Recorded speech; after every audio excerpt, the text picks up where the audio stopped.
Choice Brothers వివాహాలు మరియు పండుగ వేడుకలకు సరికొత్త డిజైన్స్ తో అద్భుతమైన కలెక్షన్. ఎలా ఉంది ఎక్స్పీరియన్స్? అంటే మీకు లోపలికి వెళ్తున్న ఫీల్ అవన్నీ ఎలా ఉన్నాయి? బాగుంది.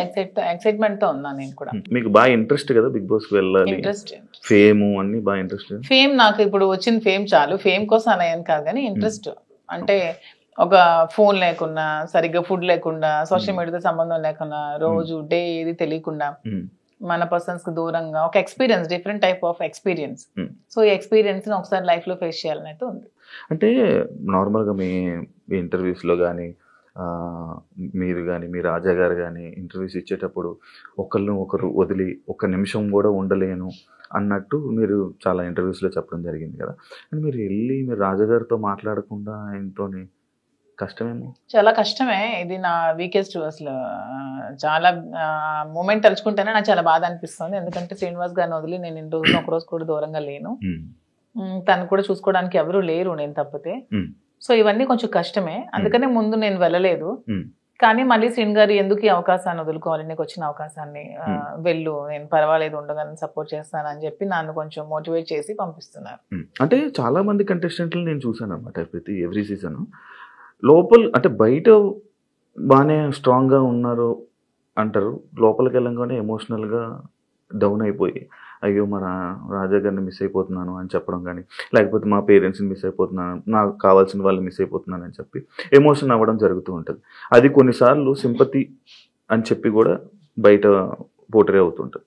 లైక్ అలా మీరేమైనా మిస్ అయ్యి దీని గురించి ఎమోషనల్గా ఏడవడం అలాంటివి ఏమైనా జరుగుతాయా? అలా ఏం లేదు. సింపతి, ఎమోషన్ అంటే ఏదైనా ఒక మూమెంట్ లో మనం గుర్తొస్తే బాధపడొచ్చు. కానీ ఆ మూమెంట్ వల్ల గేమ్ డిస్టర్బ్ చేసుకుని ఆ మూమెంట్ వల్ల మనం వెళ్ళిన మోటివ్ మర్చిపోతే వెళ్ళడం కూడా వేస్ట్.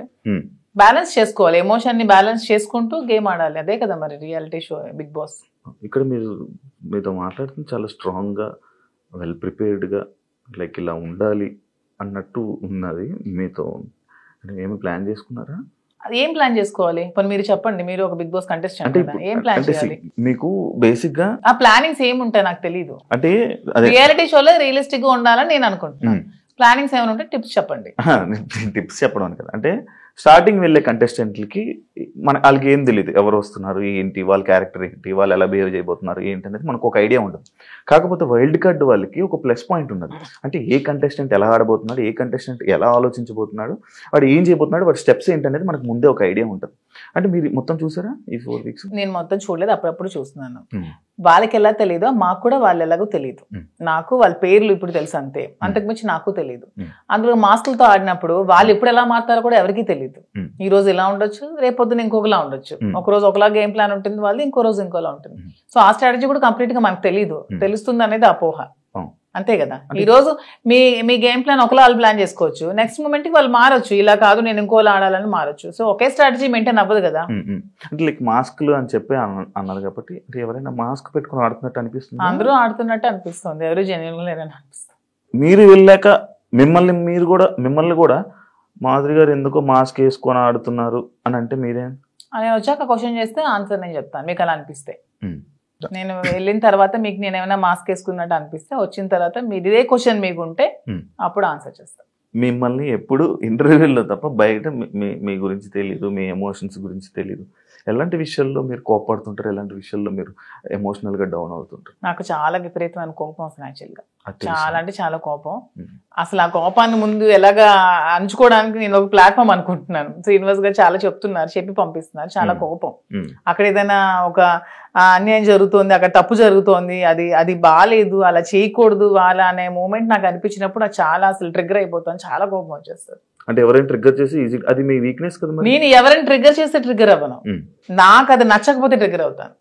అదే మీకు నచ్చని పనులు ఎవరో చేస్తారు, మరి అది వీక్నెస్ అవుతుంది కదా. అలా ప్రతిసారి ట్రిగ్గర్ అయిపోతుంది. ట్రిగ్గర్ అయ్యి వాళ్ళకి చెప్తాను, అది చేయకూడదు, మీరు ఇలా చేయండి, ఇది కరెక్ట్ కాదు, కరెక్ట్ చేసుకోండి అని చెప్తాను. వింటే ఓకే, వినకపోతే ఇంకా వాళ్ళ ఇష్టం.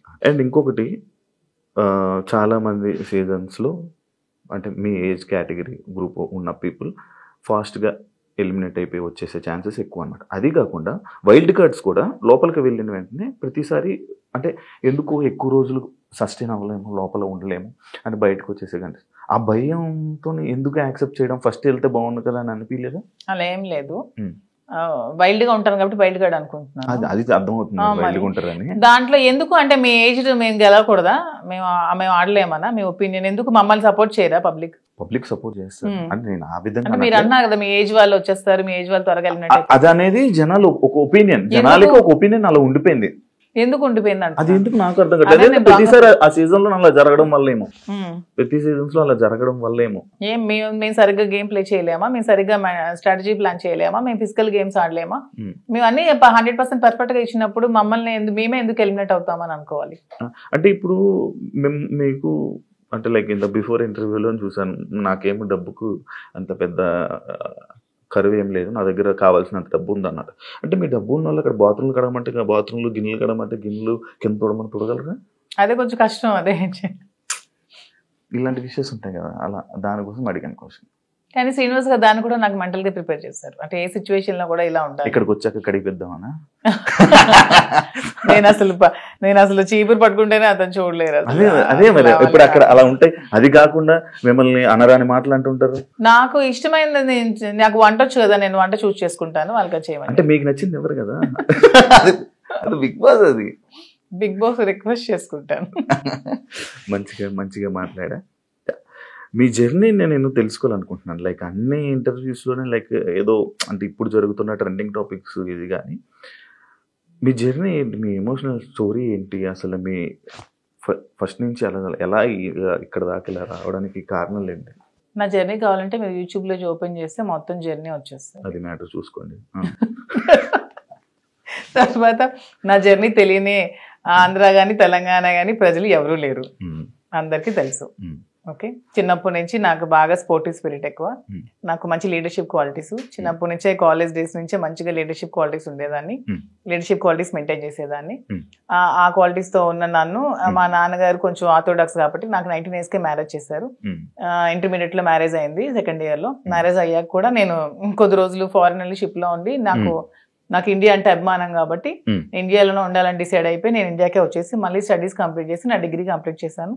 కంప్లీట్ చేసి అప్పటికే మా ఇద్దరికి కంపాటబిలిటీ సరిగ్గా లేనందువల్ల నేను ఇంకా నాకంటూ ఒక ఇండిపెండెంట్ గా బతకాలని నిర్ణయించుకొని పెట్రోల్ బంక్స్ అవి స్టార్ట్ చేశాను, రియల్ ఎస్టేట్ చేశాను, కన్స్ట్రక్షన్ చేశాను. సో ఆ ఫీల్డ్లో ఉండేదాన్ని. ఇంకా కొంచెం మైండ్ డీవియేషన్కి డాన్స్ క్లాసెస్ ఫ్రీగా చెప్పాను. ఫ్రీగా చాలా మందికి, వేల మంది పిల్లలకి, విద్యార్థులకి ఫ్రీగా డాన్స్ నేర్పించాను, భరతనాట్యం, లేడీస్కి కోలాటం డాన్స్ అవి నేర్పించాను. చాలా సోషల్ యాక్టివిటీస్ చేశాను. ఇవన్నీ యాక్టివిటీస్ చూసి గమనించి నన్ను పాలిటిక్స్లోకి ఇన్వైట్ చేశారు. ఇన్వైట్ చేశాక పాలిటిక్స్లో కూడా చాలా యాక్టివ్గా పార్టిసిపేట్ చేశాను. బాగా తిరిగేదాన్ని, బాగా ప్రజలతో ఇంకా కొంచెం మమేకమై తిరిగినప్పుడు నాకు వస్తున్న ఫేమ్ని, నా పడుగుతున్న గ్రాఫ్ని తట్టుకోలేక నా పార్టీలో ఉన్న చాలా మంది నన్ను తొక్కాలని చూశారు. ఆ సిచ్యువేషన్లోనే చాలా నన్ను బ్యాట్ చేయాలని ట్రై చేశారు. ట్రై చేసినప్పుడు నా పరిస్థితులు కూడా బాగాలేనందువల్ల, నేను దూరంగా ఉండడం వల్ల, శ్రీనివాస్ గారు కూడా ఇదే సిచ్యువేషన్లో దూరంగా ఉండడం వల్ల మా ఇద్దరం ఒకటై పెళ్లి చేసుకుందాం, తర్వాత లైఫ్ లీడ్ చేస్తాం, తర్వాత బిజినెస్ పెట్టాం, చాలా మందికి జాబ్స్ ఇస్తున్నాం, చాలా మందికి ఫుడ్ పెడుతున్నాం, లైఫ్ లీడ్ చేస్తాం. ఇది నా స్టోరీ. ఇంత ఫాస్ట్ ఎందుకంటే స్లో చెప్పు. మరి ఇంకా 1000 మందికి ఉద్యోగాలు ఇవ్వాలని నా కళ. త్వరలో నెరవేర్చాలని భగవంతుని కోరుకుంటున్నాను. హైదరాబాద్ లో ఇంకొన్ని బ్రాంచ్లు పెడుతున్నాను.